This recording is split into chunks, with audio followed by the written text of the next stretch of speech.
Let's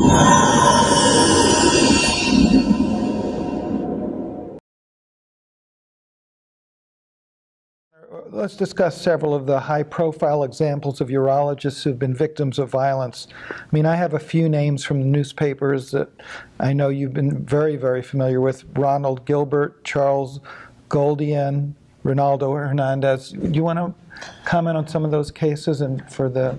Sure. I think it's, these particular individuals have sacrificed immensely, and some of them are not with us today. In particular, this pattern has stemmed back over the last 10 years with 5 urologists that have been shot. I'm in San Diego, and so one of my good friends is the Lieutenant Commander for SEAL Team 1. And I asked him, he's an executive officer for SEAL Team 1, and I asked him the question, how many executive team officers have been lost or injured in the line of fire in their operations? And he said 1 over the last 10 years. When I asked him, well, let me ask you this question. How many, if I told you 5 urologists that I know, 4 of whom I know very well, have been either shot or killed, he said that is a very disturbing trend.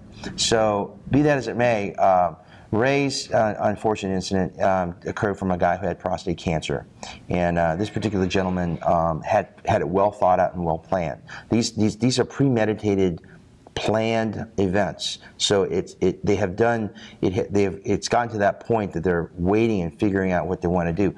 The other case of Ron Gilbert, and Ron didn't even know this patient, but this patient, it was just a mistaken identity, meaning that he suspected this is the surgeon who operated on him as a resident, and he felt that this was the crux of why he couldn't really commit because of his adjustment problems in society, and so he sought him out as an appointment. But what's important about, and then the third case, I might add, is another case where Dr. Garo Goldoyan, as well as another urologist who was shot and injured, as well as a patient, I might add, which is another important point I think we must bring up. But Dr.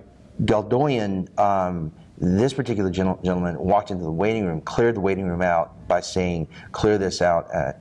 If you're here when I come back, I will shoot you." Then he walked into a unlocked back door that went straight down to the doctor's offices and started shooting. So these are premeditated actually events that have occurred. So this isn't like a spontaneous pull out a gun and actually in response to something. Those are the specific events, and I think it's not to sensationalize. It's really to understand that I think we all have an obligation to create a safe environment.